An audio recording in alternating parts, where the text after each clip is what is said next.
ও শাহাবুদ্দিন ভাই, আর তো পারতাছি না।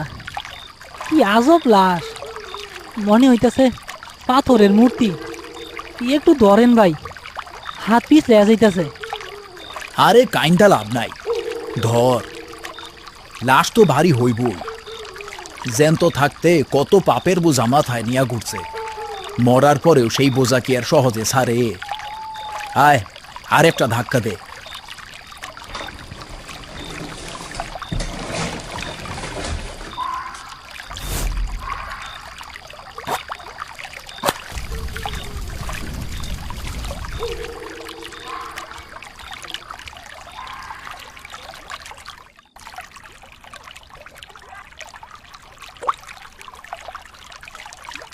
ভাইজান, একটা জিনিস খেয়াল করছেন?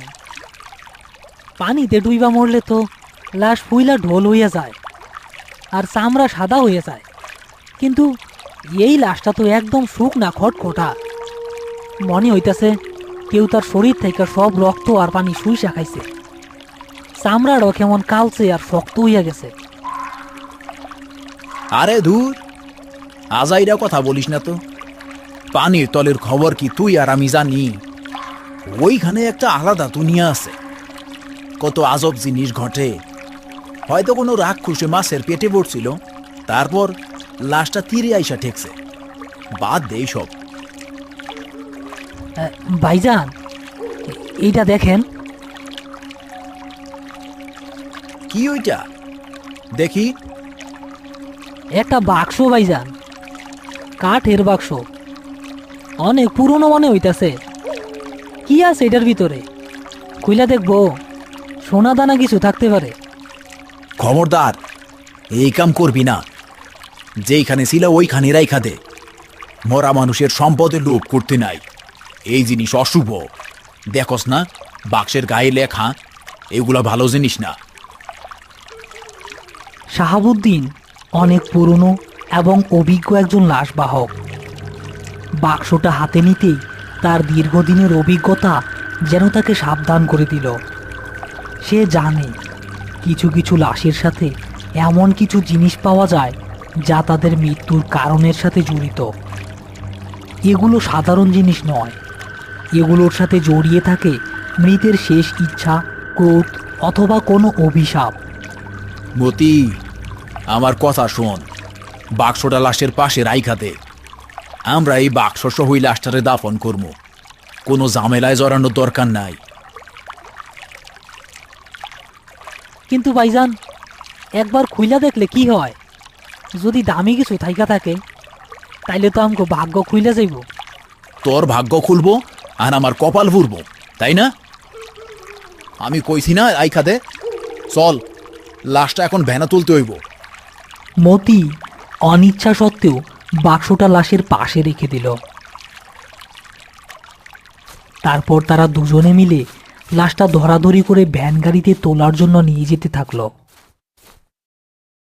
ভাইজান, খেয়াল করছেন সবকিছু কেমন চুপচাপ হইয়া গেছে? ব্যাং, ঝিঝি পোকার ডাক, এমনকি এমনকি পানির আওয়াজটুকু চুপ হইয়া গেছে। রাইতের বেলা নদীর ধারে এমনই হয়। ভয় পাইস না, আমি তো আছি। চল, তাড়াতাড়ি পাসালা।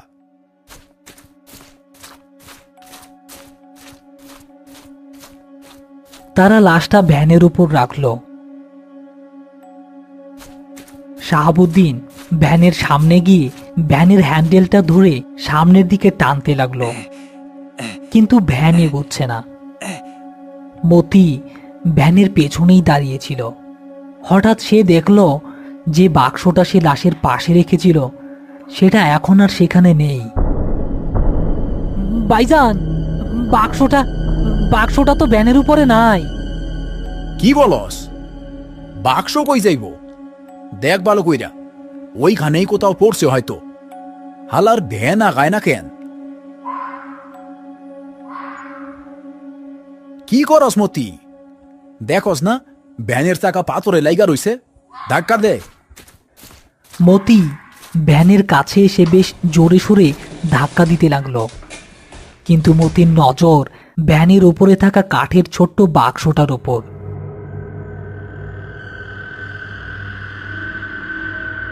শাহাবুদ্দিন একটু জোরে ভ্যানটা টান দিতেই চাকাটা পাথরের উপর দিয়ে চলে এলো, আর সেই ধাক্কায় মতি স্পষ্ট দেখল লাশের হাতটা বাক্সটাকে এক ঝটকায় মুঠ মেরে নিজের হাতে নিয়ে নিল।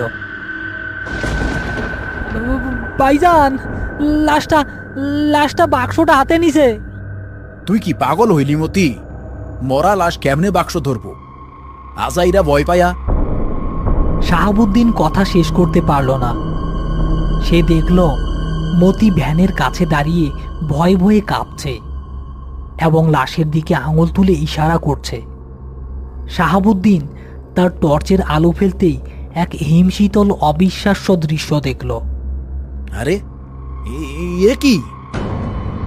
টর্চের আলোতে স্পষ্ট দেখা যাচ্ছে লাশটার শক্ত করে মুঠো করা হাতটা ধীরে ধীরে খুলছে, আর সেই হাতের তালু থেকে কাঠের বাক্সটা গড়িয়ে পড়ছে।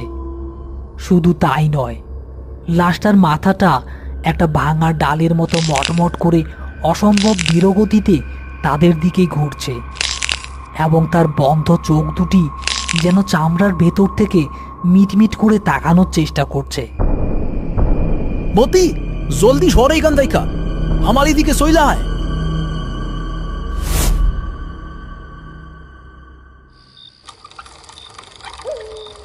নদীর ঘাটের সেই ভয়াবহ ঘটনার পর থেকে দুজনের মুখেই আর কোনো কথা নেই।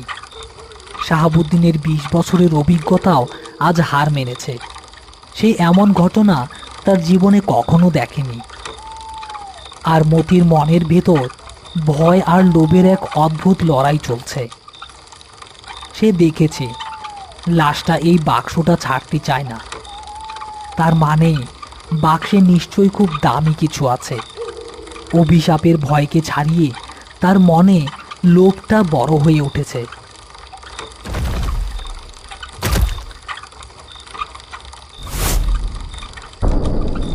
ভাইজান, গাড়ি থামান, গাড়ি থামান। কি হইছে?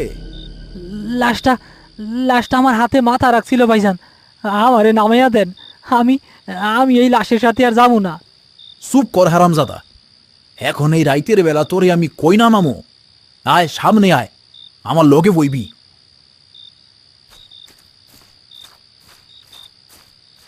মতি সামনে চলে এলো। শাহাবুদ্দিন পেছনে গিয়ে লাশটা আর বাক্সটা ঠিকঠাক আছে কিনা দেখতে গেল। লাশটা আগের মতোই পড়ে রয়েছে, তবে তার মুখটা এখন কেমন যেন বাঁকা হাসির মতো দেখাচ্ছে। বাক্সটা লাশের পায়ের কাছে পড়ে আছে। শাহাবুদ্দিন লাশটাকে ঠিক করে শুইয়ে দিয়ে আবার ভ্যান চালাতে শুরু করলো। আচ্ছা ভাইজান, আপনি তো অনেক লাশ দাফন করছেন, আপনার জীবনে কখনো এমন কিছু হয় নাই যে আপনি লাশের কাছে টাকা পয়সা পাইলেন বা অন্য কোনো মূল্যবান সম্পদ, যেগুলা যেগুলা ফালায় দেওয়া যায় না? মতি, তোরে একটা কথা কই, ওই বাক্সটার কথা মাথা থাইকা ঝাইরা ফেল। গোরস্থানে হান্নান বাইয়ের লগে কথা কইয়া যা করার কর্ম, ওই জিনিস ভালো না। আচ্ছা ভাইজান। কিন্তু মতির মাথায় তখন অন্য চিন্তা ঘুরছে। সে ভাবছে একবার যদি বাক্সটা হাতে পাওয়া যায় তাহলে সে বাক্সটা খুলে দেখবেই তার ভেতরে কি আছে। ভাবতে ভাবতে সে এক ভয়ঙ্কর সিদ্ধান্ত নিয়ে ফেলল। সে শাহাবুদ্দিনের চোখের আড়ালে সুযোগ খুঁজতে লাগলো বাক্সটা হাতিয়ে নেওয়ার জন্য। গোরস্থানে পৌঁছানোর ঠিক আগে একটা বাঁকের মুখে শাহাবুদ্দিনকে খুব সাবধানে গাড়ি চালাতে হচ্ছিল। এই সুযোগে মতি শরীরটা একটু বাঁকিয়ে হাত দিয়ে বাক্সটা নিজের কাছে টেনে আনলো এবং দ্রুত সেটা তার পকেটের মধ্যে লুকিয়ে ফেলল।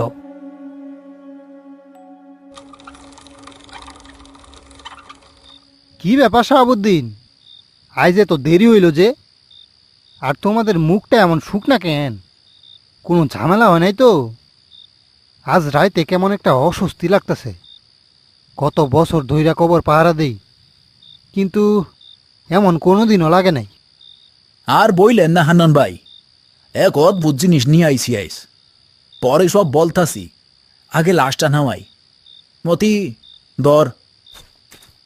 মতি আর শাহাবুদ্দিন লাশটা ভ্যান থেকে নামাতে গেল।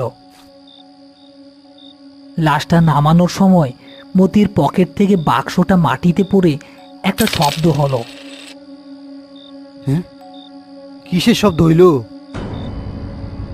ওইটা কি মতি, তোর পায়ের কাছে? হান্নান মিয়া হ্যারিকেনের আলোটা সামনে ধরতেই কাঠের বাক্সটা দেখতে পেল। বাক্সটা দেখার সাথে সাথে তার মুখটা ভয়ে সাদা হয়ে গেল। সর্বনাশ, এই জিনিস তোমরা কই পাইলা? এটা তো জল ডুবির বাক্স। জলডুবির বাক্স মানে? এইটা লাশের লোকে পাইছি হান্নান ভাই। কি হইছে? আত্মীয় তো ভয় পাইলেন কেন? ভয় পামু না, এই বাক্স অভিশপ্ত। আমার দাদা তার দাদার কাছে শুনছে এই নদীর এক বণিক তার সব সম্পদ এক জিনের হাতে তুইলা দেয় আরো সম্পদ পাওয়ার লোভে, কিন্তু জিন তার সাথে বেইমানি করে। সেই বণিক তখন তার সবচাইতে দামি জিনিস এই বাক্সে ভইরা নদীর পানিতে ফালাইয়া দেয়, আর অভিশাপ দেয় এই বাক্স যেই খুলব তার আত্মা ওই বাক্সের দাসের লগে বদল হইয়া যাইব, আর সেই দাস হইল একটা মরা লাশ, যে যুগ যুগ ধইরা এই বাক্স পাহারা দিতাছে। হান্নান মিয়ার কথা শুনে শাহাবুদ্দিন আর মতির রক্ত হিম হয়ে গেল। মতি ভয়ে কাঁপতে শুরু করেছে। সে তার পকেটে লুকিয়ে রাখা বাক্সটার দিকে বারবার তাকাচ্ছে। মতি, বাক্স কই? জানি না ভাইজান। সত্যি কই রাখো, বাক্স কই? নাইলে তরে আমি আইসকা এইখানে জ্যান্ত পুইতা ফেলামু।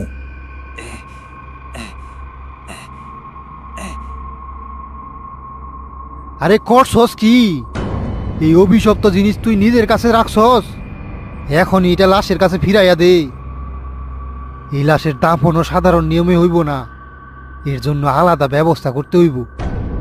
হান্নান মিয়া শুধু কবরস্থানের পাহারাদারই নন, তিনি বংশ পরম্পরায় এই জায়গার রক্ষক। তিনি এমন অনেক কিছু জানেন যা সাধারণ মানুষের অজানা।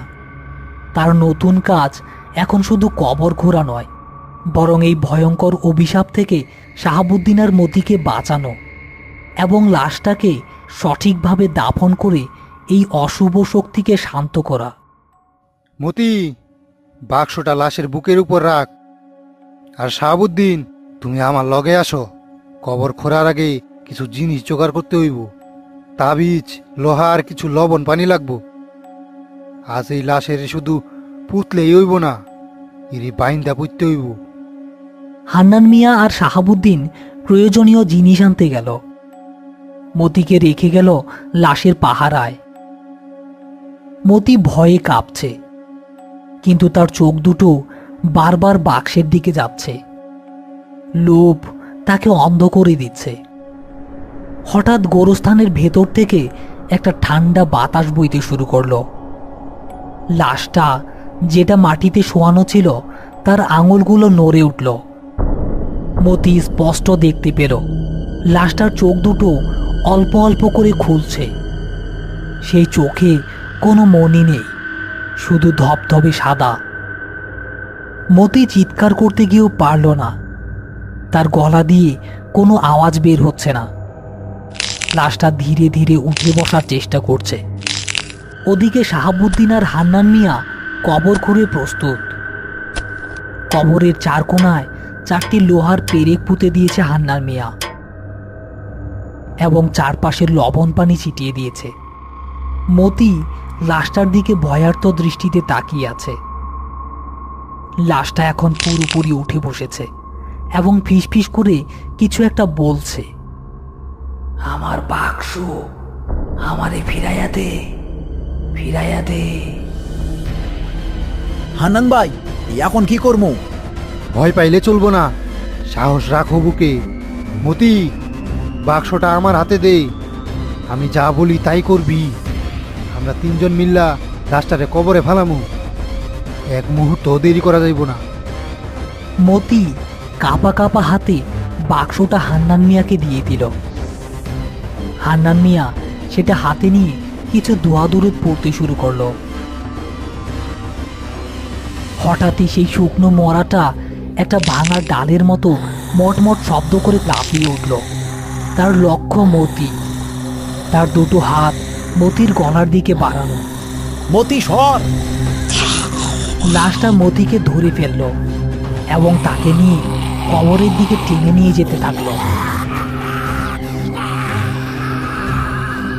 শাহাবুদ্দিন, লাশের পায়ে ধরো, আমি তাবিজটা গলায় বাঁধতাছি। শাহাবুদ্দিন লাশের পা ধরে সর্বশক্তি দিয়ে টানতে লাগলো। হান্নান মিয়া জীবনের ঝুঁকি নিয়ে এগিয়ে গিয়ে একটা লাল সুতায় বাঁধা তাবিজ লাশটার গলায় পরিয়ে দেওয়ার চেষ্টা করছে। লাশটা এক ঝটকায় হান্নান মিয়াকে দূরে ফেলে দিল। বাক্সটা কবরে ফেলা, কবরে ফেলা। শাহাবুদ্দিন বুঝতে পারল এটাই একমাত্র উপায়। সে মতির হাত থেকে নিজেকে ছাড়িয়ে নিয়ে হান্নান মিয়ার কাছ থেকে বাক্সটা ছিনিয়ে নিল এবং সেটাকে কবরের ভিতরে ছুঁড়ে মারল। বাক্সটা কবরে পড়ার সাথে সাথেই এক অদ্ভুত ঘটনা ঘটল। লাশটা মতিকে ছেড়ে দিয়ে বাক্সের দিকে কবরে ঝাঁপ দিল। যেমনি সে কবরে পড়ল, শাহাবুদ্দিন আর হান্নান মিয়া মাটি চাপা দিতে শুরু করলো।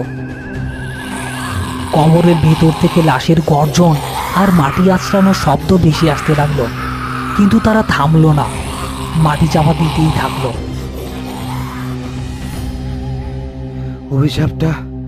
অভিশাপটা আপাতত মাটির নিচে গেছে, কিন্তু কিন্তু কি হান্নান ভাই? মতি, লাশটা তোমারে ধরছিল, তার ছোঁয়া ভালো না। তোমার উপর ওই অশুভের নজর পড়ছে। সাবধানে থাইকো, আর কোনোদিন লোভে পড়ো না।